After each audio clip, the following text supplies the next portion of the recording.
Hello दोस्तों, good morning. स्वागत है एक बार फिर से आप सभी का एमजेटी एजुकेशन में। दोस्तों आज है 21 दिसंबर और आज की वीडियो में हम लोग बात करेंगे 21 दिसंबर 2023 के मोस्ट इंपॉर्टेंट करंट अफेयर के क्वेश्चंस के बारे में। आज की करंट अफेयर देखें, इससे पहले हम लोग एक दिन पहले का करंट अफेयर क्विकली रिवाइज कर लेते हैं, फिर हम लोग आगे करंट अफेयर की बात करेंगे।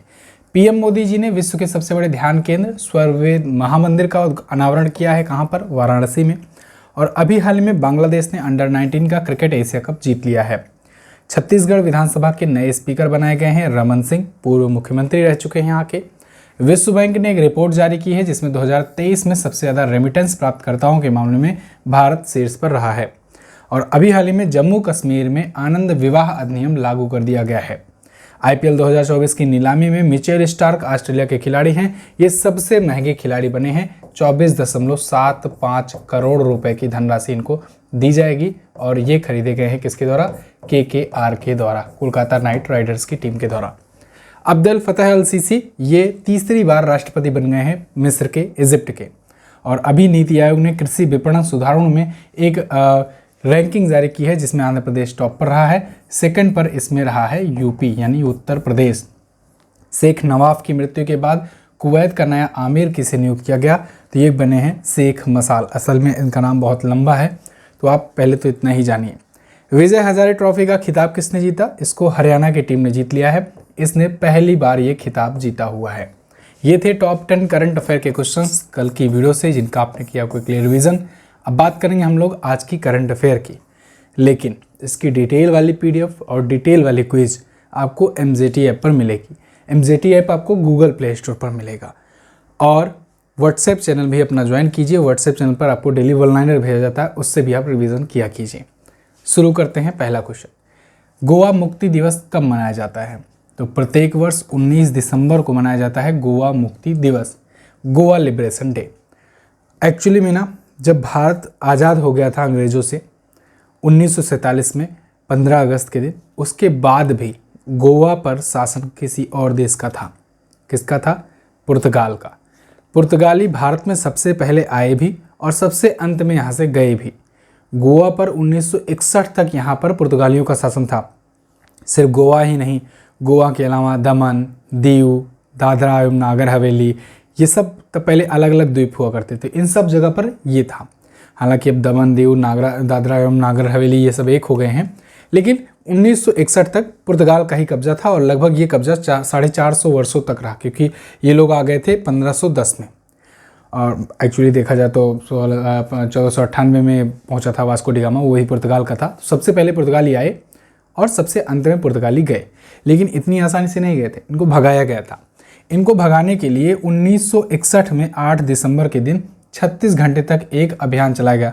8 नहीं, 18 दिसंबर है ये। 18 दिसंबर से 1961 के दिन जो है 36 घंटे का अभियान चला और 19 दिसंबर को ऑपरेशन विजय खत्म हुआ। ऑपरेशन विजय के तहत पुर्तगालियों को भगाया गया, इसीलिए 19 दिसंबर को गोवा मुक्ति दिवस मनाते हैं। क्लियर है ना? चलिए, गोवा एक भारतीय राज्य है और क्षेत्रफल की दृष्टि से सबसे छोटा राज्य है। अगर आप देखोगे स्थिति मैप में, तो महाराष्ट्र के नीचे और कर्नाटक के ऊपर ये जो छोटा सा राज्य पड़ता है, ये है गोवा। सबसे छोटा राज्य है क्षेत्रफल की दृष्टि से। केवल 2 जिले हैं यहाँ पर। यहाँ के करंट टाइम पर सीएम हैं बीजेपी पार्टी से प्रमोद सावंत जी। यहाँ के गवर्नर हैं पीएस श्रीधरन पिल्लई। राजधानी इसकी पणजी होती है। मायम झील, Netravali, bubbling, Arambol, sweet water lake, ये यहाँ की प्रमुख झीलें हैं। नेशनल पार्क में अंसी नेशनल पार्क बहुत पूछा जाता है, इसका नाम याद रखना। और भगवान महावीर नेशनल पार्क भी यहाँ पर है। द डेलो, दिवाली नाच, घोड़े मोदनी, ये प्रमुख लोक नृत्य हैं। घोड़े मोदनी तो मैंने आपको याद भी करवाया हुआ है। 2 जिले हैं, 2 ही सीट लोकसभा से जाती है, 40 विधानसभा में सीटें हैं और 1 सीट राज्यसभा में यहाँ से जाती है। आगे बढ़ते हैं। हाल ही में कौन सी एयरलाइंस 100 मिलियन यात्रियों को ले जाने वाली पहली भारतीय एयरलाइन बनी? तो दोस्तों, अभी एक ही वर्ष में 100 मिलियन यात्रियों को ले जाने वाली या कहीं यात्रा कराने वाली भारत की पहली एयरलाइन बन गई है इंडिगो। इंडिगो आप जानते हो डोमेस्टिक फ्लाइट है ये इंडिगो, और बहुत प्रचलित है। प्रचलित होने का कारण ये है कि ये सस्ती है, और सस्ता आप जानते हो कि इंडिया की मार्केट प्राइस सेंसिटिव मार्केट है। तो इंडिगो की फ़्लाइट जो है ना, ये घरेलू उड़ानें भरती है। और इस साल 2023 में ना, देखो इसने क्या कर दिखाया, 100 मिलियन से ज़्यादा पैसेंजर्स को इसने यात्रा कराई है पूरे इस साल भर में। और सेकंड पोजीशन पर एयर इंडिया है, लेकिन एयर इंडिया का जितना मार्केट शेयर है उसके 6 गुना ज़्यादा मार्केट शेयर इसका है। पूरे भारत में आज के टाइम पर अकेले 61% से ज़्यादा मार्केट शेयर केवल और केवल इंडिगो का है, बाकी के 39% में सभी एयरलाइन हैं। और सेकंड पर आप देख रहे हो एयर इंडिया है, एयर इंडिया के 6 गुना ये है। तो ये इसका करंट टाइम पर नेटवर्क है इंडिया में। दुनिया के 10 सबसे बड़ी एयरलाइंस में अब ये भी शामिल हो चुकी है, क्योंकि इतना ज़्यादा यात्रियों को ये यात्रा करा रही है। हालांकि एयर इंडिया को जब से खरीदा है टाटा ग्रुप ने आपको पता होगा कि टाटा ने इसको दोबारा से खरीद लिया 18,000 करोड़ में। 18,000 करोड़ में खरीदा गया भारत सरकार से। पहले भारत सरकार की थी, लेकिन अब ये 100% हिस्सेदारी वापस से आ गई। टाटा ने ही एक्चुअली में स्थापित किया था 1932 में इसे। तो एयर इंडिया जो है ये जब से 18,000 करोड़ में वापसी आई है, तब से ये लगा है लगातार इसकी ब्रांडिंग करने में, लगातार इसकी ख्याति बढ़ाने में। और बहुत सारी डील भी हुई हैं एयरबस से, बोइंग से, कि और इसमें विमान शामिल किए जाएं, क्योंकि आने वाला टाइम पर इसका मार्केट और बढ़ने वाला है। इनका टारगेट भी और ज़्यादा है इंडियन मार्केट को कवर करने का। फिलहाल वो सब बात की बात है, यहाँ एयर इंडिगो जो है ये तो टॉप पर चल ही रहा है। आगे, भूटान ने किस राज्य की सीमा पर 1000 वर्ग किलोमीटर हरित शहर की योजना का अनावरण किया है? तो दोस्तों, भूटान ने अभी हाल ही में असम के बॉर्डर पर 1000 स्क्वायर किलोमीटर के एक ग्रीन सिटी को बनाने का प्रोजेक्ट लॉन्च किया है। ये देखिए आप, इंडिया का मैप है, अपना प्यारा भारत है, यहीं पर पड़ोसी देश है एक भूटान, छोटा सा देश है, बहुत ही छोटा सा देश। तो अब देखो ये किससे किससे अपना बॉर्डर लगाता है, अरुणाचल प्रदेश से, इधर सिक्किम से और नीचे इधर असम से। तो यहीं असम बॉर्डर पर ना एक प्रोजेक्ट ये शुरू कर रहा है। उस प्रोजेक्ट के तहत ये एक सिटी बनाएगा, ग्रीन सिटी कहेगा। ग्रीन सिटी यानी कि हरित शहर होगा, वहाँ पर ग्रीन एनर्जी का यूज किया जाएगा। जैसे कि आप देख रहे हो ना, बहुत सारे देश सब अपना फ्यूचरिस्टिक सिटी बना रहे हैं, ऐसे भूटान भी बना रहा है। तो भूटान जो है ये यहाँ पर बना रहा है, देखो। और इसमें ऐसा नहीं है कि ये असम के बॉर्डर पर बना रहा है तो भारत से कोई डिस्प्यूट है, नहीं, भारत की मदद से बना रहा है। बल्कि इसने ये भी बताया है कि भारत और ये मिल करके कैसे काम करेंगे इस पर। तो फिलहाल, और हम लोग ने भी बहुत सारे प्रोजेक्ट भूटान को बना करके दिए हैं। और आपने देखा सिविल इंजीनियर्स अवार्ड भी जीता था, एक मंगदेक्षु विद्युत परियोजना मैंने बताया था ना, मंगदेक्षु जल विद्युत परियोजना, इसको सिविल इंजीनियर्स अवार्ड भी मिला था। भारत ने ही बनाया है भूटान के लिए। तो भारत भूटान अच्छे रिश्ते हैं, कोई दिक्कत वाली बात नहीं है। यहाँ पर ये हुआ, तो अब ये प्रोजेक्ट बनेगा, ये ग्रीन सिटी बनेगी। इसका नाम होगा गलेफू स्मार्ट सिटी परियोजना, यहाँ पर भी गलेफू लिखा हुआ है। तो ये स्मार्ट सिटी परियोजना है, 1000 स्क्वायर किलोमीटर में फैला होगा, एक इंटरनेशनल सिटी होगा। अभी हाल फिलहाल में यूनाइटेड नेशन ने ही भूटान को सबसे कम विकसित देश का दर्जा छोड़ने की बात कही है। यानी पहले भूटान सबसे कम विकसित देश का दर्जा पाया हुआ था, अब वो हट गया है। इसे बहुत गरीब भी देश माना जाता था, लेकिन अब वो हट गया है। गरीब देश मतलब अब नहीं है, और भी गरीब देश हैं, ठीक है ना। तो अब इसके बाद ये आया हुआ है रिपोर्ट कि अब ये बनाने जा रहे हैं 1000 वर्ग किलोमीटर में हरित शहर, ग्रीन सिटी। आगे, भूटान के बारे में तो आप जानते हो ना, राजधानी इसकी थिम्पू होती है, मुद्रा गुलतुरुम होती है, और इसके जो राजा हैं वो हैं जिग्मे खेसर नामग्याल वांगचुक। अगला, भारतीय नौसेना ने प्रौद्योगिकी यानी कि टेक्नोलॉजी के डेवलपमेंट को बढ़ावा देने के लिए किसके साथ हाथ मिलाया या समझौता किया? तो इंडियन नेवी ने अभी हाल ही में IIT कानपुर के साथ समझौता किया है, Indian institute of technology Kanpur के साथ समझौता किया है भारतीय नौसेना में टेक्नोलॉजी के डेवलपमेंट को बढ़ावा देने के लिए, यानी कि बढ़ाने के लिए। यहाँ पर IIT कानपुर के कुछ प्रोफेसर्स और रिसर्चर्स हैं, यहाँ पर इंडियन नेवी के ऑफिसर्स हैं। इन दोनों के बीच में ये डील हुई है।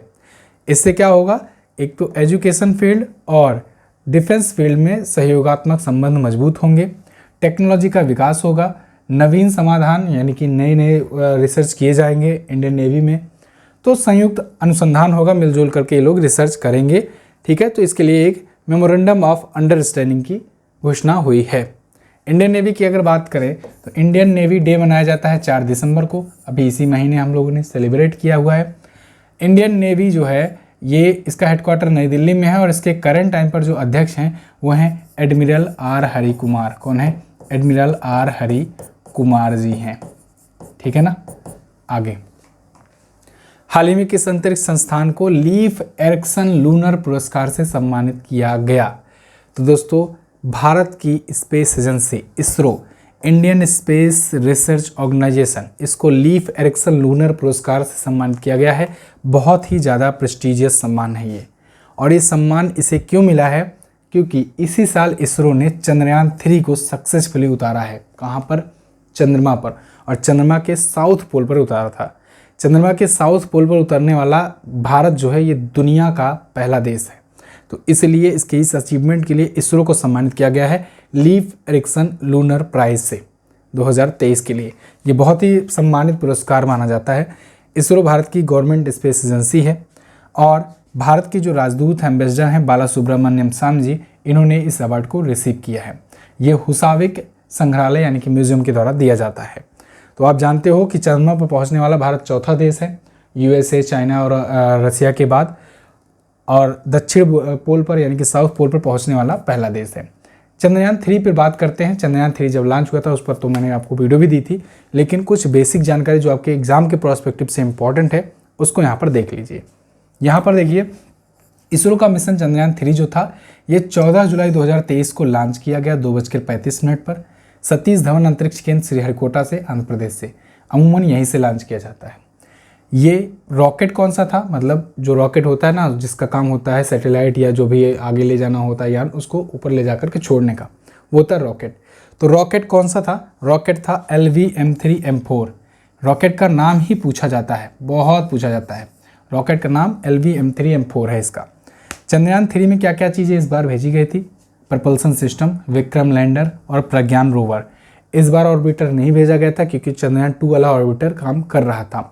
वैसे इन सब के बारे में अगर डिटेल में जानना है आपको तो चंद्रयान 3 MJT एजुकेशन लिख करके सर्च करना, मैंने वीडियो बना रखी है, पूरा अच्छे से समझाया गया है। चंद्रमा की धरती पर कब उतरा? 23 अगस्त को ये 6:04 पर शाम को उतरा था। चंद्रयान 1 की अगर बात करें, क्योंकि ये चंद्रयान 3 था, तो चंद्रयान 1 मिशन 2008 में भारत ने लॉन्च किया था। इसने क्या किया था? इसने पानी का पता लगाया था चंद्रमा पर। चंद्रयान 2 मिशन 22 जुलाई 2019 को लॉन्च किया गया था। इसके रॉकेट का नाम पूछा जाएगा तो आप बताना GSLV MK3। GSLV MK3 द्वारा लॉन्च किया गया था। ये 95% पास हुआ था, मतलब 5% ही फेल हो गया था, लेकिन ऑर्बिटर वगैरह सब काम कर रहा था और उसका ऑर्बिटर इसमें भी बहुत काम आया। तो ये चंद्रयान 3 मिशन था। आगे बढ़े। अच्छा, चंद्रमा पर तो आपको नहीं पहुंचा सकते हैं, लेकिन आपके सक्सेस तक तो ज़रूर ही पहुंचा सकते हैं। किताब जो है अपनी आ गई है, अमेज़न पर उपलब्ध है, आप जा कर के इसे लीजिए। चैप्टर वाइज डिटेल एक्सप्लेनेशन के साथ इसमें है। कंटेंट ज़बरदस्त है। अगर आपको हमारे कंटेंट के बारे में जानना हो तो कोई एक ई-बुक 1 महीने का लेकर के देख सकते हो कि कैसा कंटेंट रहता है। कंटेंट के मामले में आपको 1% की शिकायत नहीं आएगी। और इस बार की किताब में ना मैंने कोशिश किया है हर एक प्रकार से आपको किसी भी प्रकार का कोई प्रॉब्लम ना आए, इशू ना आए और आपको ज़बरदस्त तरीके का वैल्यू फॉर मनी प्रोडक्ट लगे। तो यहाँ पर आप इसको ऑर्डर कर सकते हैं अमेज़न से। इसमें देखो क्या क्या चीज़ें हैं। इसमें चैप्टर वाइज डिटेल एक्सप्लेनेशन है। हर एक चैप्टर से वीडियो को पॉज करके देख लेना, हर एक चैप्टर आपको मिल जाएगा यहाँ पर। बैंकिंग से लेकर आयोजन, सम्मेलन, योजनाएं, राष्ट्रीय घटनाएं वो भी राज्यवार, और अंतर्राष्ट्रीय घटनाएं वो भी देशवार, ये आपको कहीं नहीं मिलेगा। कंट्री वाइज और स्टेट वाइज करंट अफेयर कहीं नहीं मिलेगा, इसमें यहाँ पर है। उसके बाद बहुत सारी चीज़ें आपको है मिलेगी यहाँ पर। क्वेश्चंस भी हैं इसमें। देखो फॉर्मेट क्या होता है, क्वेश्चंस होता है, उसका ऑप्शन रहता है, फिर आंसर रहता है, फिर उसका एक्सप्लेनेशन रहता है। तो ये फॉर्मेट लोगों को ज़्यादा पसंद आ रहा है। पिछली बार क्या रहता था कि यहाँ वन लाइनर टाइप में या फिर डिटेल एक्सप्लेनेशन टाइप में रहा करता था, लेकिन अब मैंने अपग्रेड किया इसको। आप लोग के फीडबैक के अनुसार क्वेश्चंस भी डाला गया, जिससे आप क्वेश्चंस से पहले खुद से आंसर करने का प्रयास करो, फिर उसके बाद उसका एक्सप्लेनेशन देखो। तो ये एक्सपीरियंस आप लोग के ही फीडबैक से आया था और आप लोग ने ज़बरदस्त इसका वो दिया और मैंने भी सुधार किया, तो लोगों को पसंद भी आ रहा है। आप भी एक बार इसको लेकर के देखो, पढ़कर देखो। बहुत ही आसान भाषा में यहाँ पर लिखी गई है, क्योंकि एक एक लाइन जो है वो मेरे द्वारा लिखी गई है। जैसे मैं यहाँ पर पढ़ाता हूँ क्लास में, वैसे ही एक्सप्लेनेशन, क्योंकि यहाँ पर भी जो हो जैसे होता ना, ये जो एक्सप्लेनेशन है ऐसा नहीं है कि कहीं फुटेज होता है, कहीं आर्टिकल होता है, उससे कॉपी की पूरा पेस्ट कर लिया, ऐसा नहीं होता है। यहाँ पर जो भी चीज़ें लिखी जाती है अपनी भाषा में लिखने का प्रयास रहता है, जिससे आसान से आसान भाषा में मैं आपको समझा सकूँ चीज़ों को। और यही चीज़ें आपका किताबों में या ई-बुक में मैं देता हूँ, इस वजह से लोगों को पसंद भी आती है ई-बुक वगैरह। फिलहाल हम लोग पढ़ते हैं अगले क्वेश्चन की तरफ। अगला क्वेश्चन है आपके लिए, इंडियन स्ट्रीट प्रीमियर लीग में किसे मुंबई टीम का मालिक चुना गया? अब आप कहोगे सर ये क्या है, इसको तो हमने कभी सुना नहीं। सुना था आपने, बस इसका नाम नहीं सुना था। अभी 3 दिन पहले की वीडियो अगर आपको याद हो, मैंने बताया था कि सुगबुगाहट चल रही है, बीसीसीआई कुछ नया लाने वाला है। बीसीसीआई T10 लाने वाला है, 10-10 ओवर का एक टूर्नामेंट लाने वाला है Tier 2 सिटी के लिए। याद आया अब? वो यही है। अमिताभ बच्चन जी जब एक टीम के मालिक बने तब ये बात निकल करके सामने आ गई कि लो भैया, जैसा हाजी सोच ही रहे थे अब ये अप्लाई भी हो गया। और तो और सिर्फ अमिताभ बच्चन नहीं, अक्षय कुमार, ऋतिक रोशन, ये सब टीम खरीद चुके हैं। IPL का देख रहे हैं ना, बोला वाला कि एक बंदा अकेले 24.75 करोड़ रुपया पा गया। एक एनालिसिस देख रहे थे तो उसमें ये समझ में आया कि मिचेल स्टार्क जो हैं, अगर वो एक बॉल फेंकेंगे ना तो वो 7 लाख रुपए की बॉल रहेगी। समझ लो, एक बॉल फेंकने का उनको 7 लाख मिल रहे हैं। क्या बात है। तो अब वो उस IPL की खूबी यहाँ पर बीसीसीआई जो है अब स्ट्रीट या फिर कहें Tier 2 सिटी में लाने का प्रयास कर रहा है। इसके लिए T10 शुरू किया गया है। आपको उस दिन मैंने बताया था कि Tier 2 सिटी के लिए लाया जाएगा, ऐसा कुछ फॉर्मेट होगा। अब यहाँ पर कंप्लीट डिटेल निकल करके आ गई है, आज हम लोग वो जानेंगे। फिलहाल इस क्वेश्चन का आंसर हो जाएगा मुंबई टीम का मालिक कौन बनाया गया? अमिताभ बच्चन बनाए गए हैं। मतलब कि अमिताभ बच्चन ने मुंबई टीम को खरीदा है। जैसे IPL में मुंबई वाली टीम किसकी है? अंबानी साहब की है। यहाँ पर देखो मुंबई के कौन होंगे? अमिताभ बच्चन होंगे टीम के मालिक। इन्होंने खुद ही ट्वीट करके ये चीज़ें बताई। अब समझो इसमें क्या क्या चीज़ें अलग होंगी। एक तो ये T10 फॉर्मेट में होगा और जो IPL होता है वो T20 फॉर्मेट में होता है। T10 T20 मतलब क्या? T20 मतलब 20-20 ओवर का मैच, T10 मतलब 10-10 ओवर का मैच होगा। दूसरा खास बात इसमें ये होगा कि ये टेनिस बॉल से खेला जाएगा, क्योंकि अमूमन देखो आज भी ग्रामीण क्षेत्रों में या Tier 2 सिटी में, Tier 3 सिटी में क्या होता है कि टेनिस बॉल से ही खेलते हैं, लेदर बॉल से नहीं खेलते हैं लोग, है ना। तो क्योंकि इनको प्रमोट भी इसी लेवल का करना है तो ये टेनिस बॉल से ही इसको आयोजित कराएंगे फिलहाल के लिए। तो अभी के लिए टेनिस बॉल से ही खेलने का फैसला लिया गया है। 2 से 9 मार्च तक की डेट भी अनाउंस हो गई है। 2 से 9 मार्च तक होगा। 6 टीमें इस बार खेल रही हैं। कहाँ की? हैदराबाद, मुंबई, बेंगलुरु, चेन्नई, कोलकाता और श्रीनगर। श्रीनगर देखो इंटरेस्टिंग है, जम्मू कश्मीर की समझ लो टीम है ये।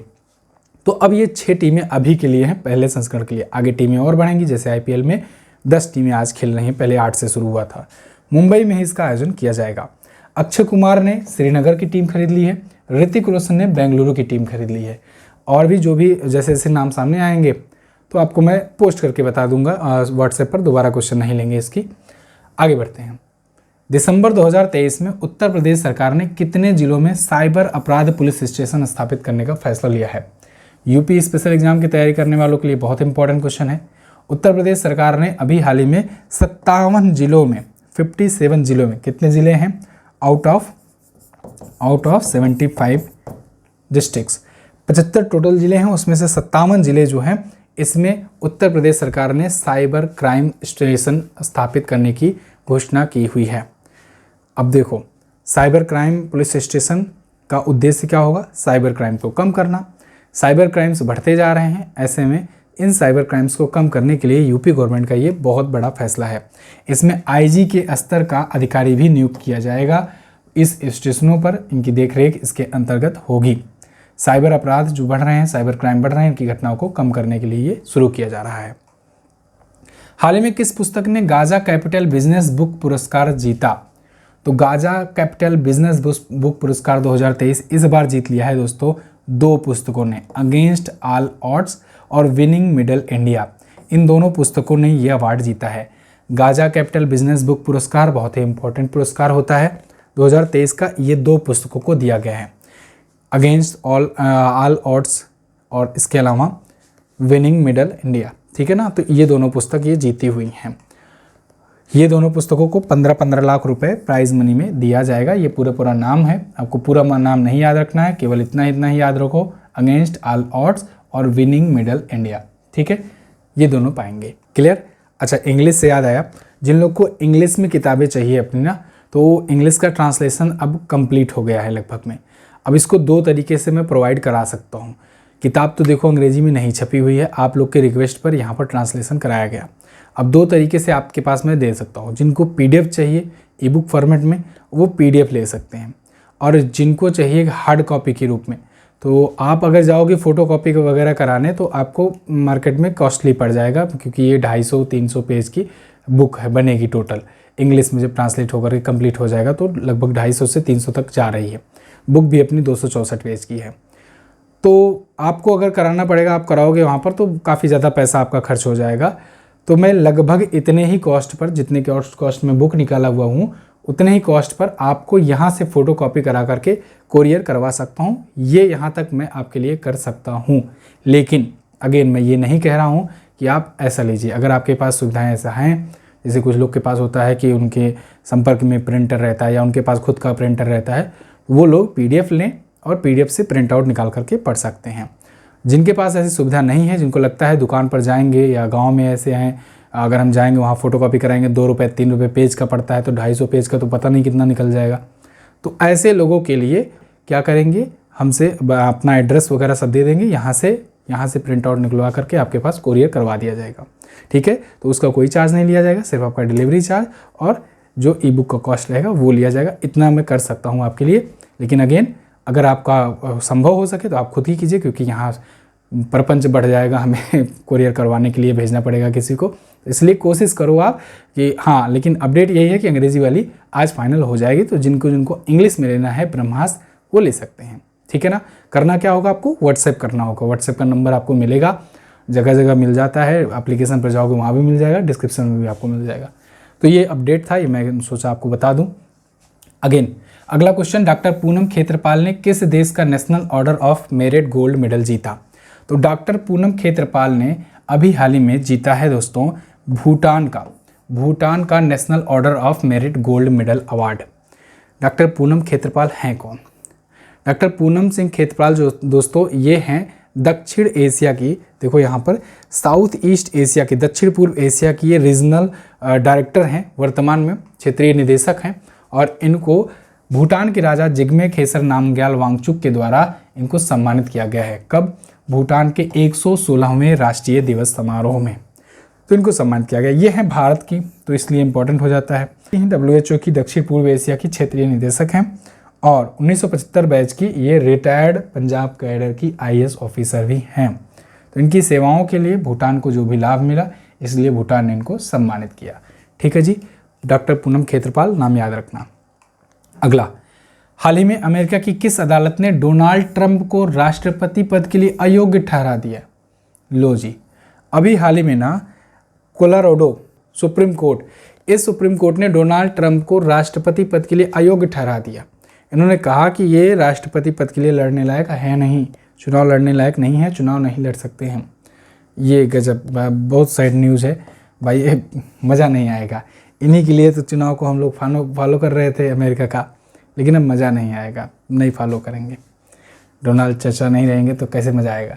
फिलहाल Trump disqualified from holding US president office again rules Colorado court. कारण क्या है, बात क्या है, समझो। आपको जब चुनाव हुआ था उस टाइम पर याद होगा, जनवरी 2021 में इन्होंने क्या किया था, इनके फॉलोअर कहेंगे, इन्हें नहीं कहेंगे, इनके फॉलोअर्स जो थे वो जा कर के संसद पर चढ़ाई कर दिए थे, पूरा घेर लिए थे, चढ़ गए थे। मतलब एकदम जैसे कि होता नहीं है कि जैसे कोई मिठाई रखी रहती है और चींटियां जा कर के चढ़ जाती हैं चारों तरफ से, ऐसे ही कुछ फुटेज आ रही थी, आप सर्च करना इंटरनेट पे।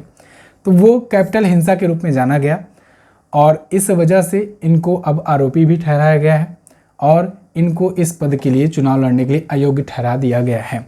लेकिन ध्यान रहे, ये कोलोराडो की सुप्रीम कोर्ट ने ऐसा सुनाया है फैसला। आपको मैंने पॉलिटी वाली क्लास में पढ़ाया हुआ है कि यूनाइटेड स्टेट्स ऑफ अमेरिका जो है ना, वो एक फेडरेशन टाइप का है, वो स्टेट्स का यूनाइटेड करके है। मतलब कि ये वहाँ पर ना दोहरी नागरिकता होती है, एक तो देश का नागरिक होता है व्यक्ति USA का, और एक जिस स्टेट में रह रहा होता है उसका। वो स्टेट अपना खुद का झंडा, अपना खुद का सब कुछ रखता है, खुद का सुप्रीम कोर्ट, खुद का सब कुछ। तो क्योंकि वो लोग कभी भी अलग हो सकते हैं, बस एक समझौते के तहत जुड़े हुए होते हैं, तो इसलिए इन्होंने फैसला सुनाया है। तो कोई ज़रूरी नहीं है कि पूरे देश में नहीं लड़ पाएंगे, ये और भी कोर्ट्स में जाएंगे, वहाँ पर लड़ेंगे। जैसे कि अभी इनके जो स्पोक्स पर्सन हैं, इन्होंने कहा कि हम इनको मानेंगे नहीं, यहाँ पर अपना वही नहीं ठहराएंगे, यहाँ पर लड़ेंगे नहीं, है ना। तो ये चीज़ें हैं वहाँ पर, हालांकि देखा जाएगा। अब ऐसा नहीं है कि बिल्कुल नहीं लड़ पाएंगे चुनाव, ये चुनाव लड़ेंगे और बिल्कुल हम लोग का सपोर्ट भी है, ठीक है ना। जिताया जाएगा ट्रम्प चाचा को, तभी तो अगले 5 साल तक, 4 साल तक, वहाँ पर 4 साल का होता है, अगले 4 साल तक हम लोग मज़ा ले पाएंगे वीडियो में। चलो, ये तो बुढ़ऊ दादा तो समझ में नहीं आता है, पता नहीं क्या करते हैं। किताब अपनी है, किताब आपको ज़रूर समझ में आएगी, बहुत ही आसान भाषा में है, आसान भाषा में डिटेल एक्सप्लेनेशन के साथ ज़बरदस्त किताब है, आप इसको ले सकते हो। अपडेटेड है, एरर फ्री कंटेंट है, एरर फ्री कंटेंट है, आप इसे ले सकते हो अमेजन पर जा करके। कल मैंने यह क्वेश्चन आपसे पूछा था, वर्ल्ड बैंक द्वारा जारी लॉजिस्टिक इंडेक्स में भारत किस स्थान पर है, तो 38वें पर आ गया है। पहले खेलो इंडिया पैरा गेम्स में उत्तर प्रदेश ने कुल कितना मेडल जीता, तो 62 मेडल जीते, हरियाणा ने 105 जीते। आज आपको क्या बताना है, रणजी ट्रॉफी 2023 का खिताब किसने जीता था। इसके अलावा कौन सी पंचवर्षीय योजना को समाप्त कर नीति आयोग का गठन किया गया। बहुत अच्छा क्वेश्चन है और ये क्वेश्चन पूछा गया है एग्जाम में, ये क्वेश्चन एग्जैक्टली ऐसे ही पूछा गया है, कौन सी पंचवर्षीय योजना को समाप्त करके नीति आयोग का गठन किया गया था, बताइएगा ज़रूर और कोशिश करना डिटेल में एक्सप्लेनेशन करने की। बहुत बहुत धन्यवाद यहाँ तक वीडियो देखने के लिए। वन लाइनर आपको व्हाट्सएप चैनल पर मिलेगा। मैं मिलूंगा आपसे अगले दिन की वीडियो में, तब तक के लिए नमस्कार, जय हिंद, वंदे मातरम।